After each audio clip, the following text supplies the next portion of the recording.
Hey there! Hope everybody's doing all right. In following up my last video on U.S. military pocket knives from World War II, I've got a couple more of those to show you.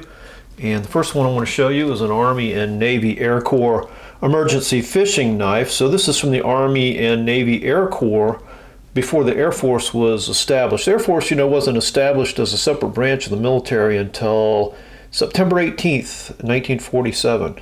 So this is an Army or Navy Air Corps emergency fishing knife, and it was made by Camillus and maybe Kingston. It comes with 3 different tank stamps. It comes with the Camillus 4-line tank stamp that you see used during World War II, both in big and small font. And then it also comes with just simply the Made in USA tank stamp, which this one has. So sometimes that was used by Kingston, which was a joint venture between Ulster and Imperial.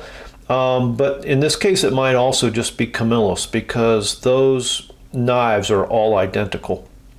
So what you got here is you got a 5-inch long, it's rather long, pocket knife with steel liners and steel bolsters, and carbon steel blade, a plastic handle.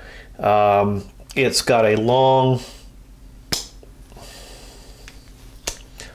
4-inch, that's like a California clip carbon steel blade that was used for filleting fish, obviously, but it's not a classic fillet shaped blade. It's notched on the back here for scaling the fish. And it does lock. It has a liner lock. Here you can see it says press, if my camera will focus. There we go. And here's that tank stamp, Made in USA. That's the only marking on the knife, other than some instructions like to press to release the liner lock. By the way, that's how much play is in my lock. I don't know if that's normal with these or just this one specifically. But anyway, you press that to the left, it unlocks the blade, goes back down in there like that. It's also got a built-in hook remover here in the back bolster, which really is just they've done this by reseating the spring here, and I guess you would get that down in there and put it in the crook of the hook and shove it out. I can't imagine that would be as effective as a pair of pliers, but it would be better than nothing for sure. So this was supposed to be, I think, part of an emergency fishing kit that was put into planes in the Air Corps. But I've really not found any evidence of that. I've seen a lot of pictures online of this emergency fishing kit that was gear loaded into pockets of a olive drab vest, and that was rolled up and put in a can.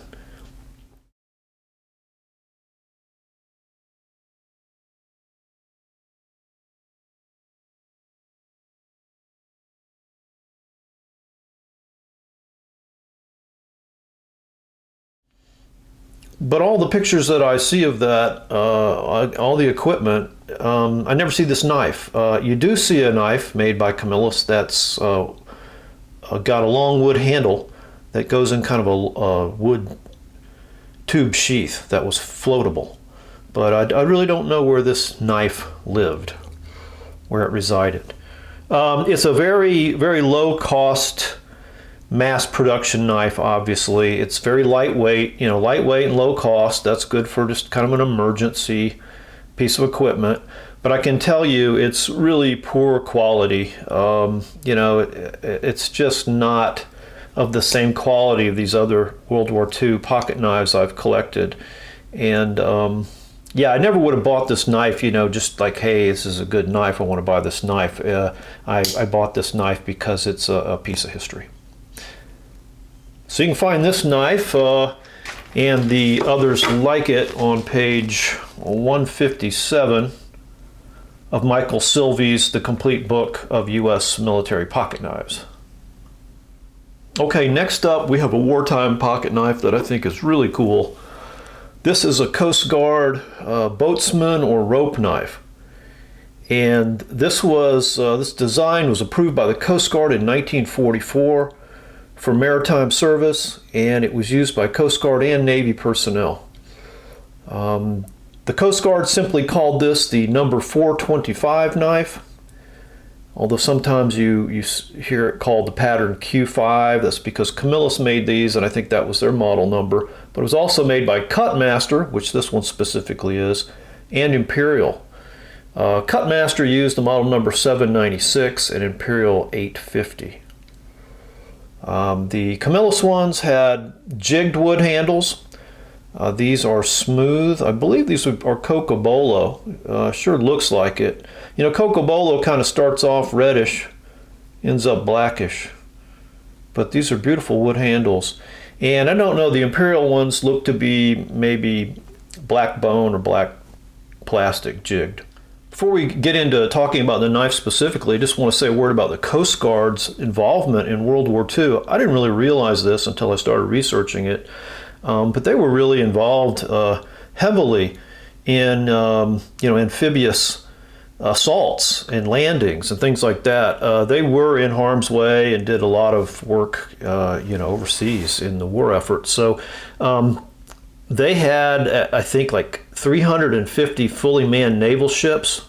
That included 76 landing ships, 21 cargo and attack cargo ships, 75 frigates, and 31 large transports. They also had 800 cutters, 300 ships just for the Army, and thousands of these amphibious assault craft. So what they would do is they were responsible for getting men to the beaches and off of the beaches, and supplying them and supporting them while they were there. And they did that in places like, in the Pacific Theater mostly, I think, Guadalcanal, Saipai, every major Pacific mission in World War II was supported by the Coast Guard. And they had these, coxswains, these pilots. The Coast Guard were the only guys really that knew how to maneuver these small ships through surf. The Navy really wasn't very good at that, so they either did it or they trained Navy personnel to do that. So I just think that's really cool.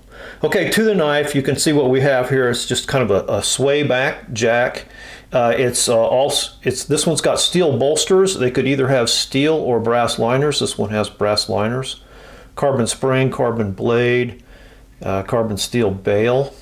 Again, this one's smooth wood. I believe that to be Cocobolo. That was a very common wood used in old pocket knives, that and ebony. It is, did I say 4 3/8 inches long? And it has this big sheep's foot blade. So basically just a swayback jack with a sheep's foot blade. And the sheep's foot blade's real popular on sailors' knives because I believe, that it's good for cutting ropes. Well, it's called a rope knife. So you got this long, used to be straight edge. Obviously this one's been sharpened over the years kind of casually, and it's put this recurve in it. But then they had this drop nose here with no point. And so what they would do is they would hammer these knives through rope. And they probably did that with a wooden mallet or something similar. But this one certainly shows evidence of being hammered on the spine like that. And the reason this blade shape's so good for that, there's no tip to break off or bend when you're doing that. And again, you get that long, flat cutting surface. So can you think about how hard it might be to cut through a big, thick piece of hemp rope? And hammering it was the way they usually did it. So here is the tank stamp on this one. It's really involved. It's a 5-line tank stamp. And let me see if I can just read it to you. It says approved, top line. USCG for U.S. Coast Guard, second line. And then 1944, that was the year they approved this design, dash, and in this case 796. That would be Cutmaster's, woo, that's sharp, Cutmaster's model number. And then underneath there it does say Cutmaster. That's the 4th line. And then on the 5th line, I don't think we're ever going to be able to see this probably on camera, but it says Utica, New York, USA. You can see this blade, exhibits a lot of wear, carbon pitting, but I just really love it. It just looks like it probably did see service. When I got this knife, it was just full of crap. I don't know what all was in there. It was so gross. A lot of rust. These handles were completely just black and dirty. Now you can see some of the pretty wood grain in them.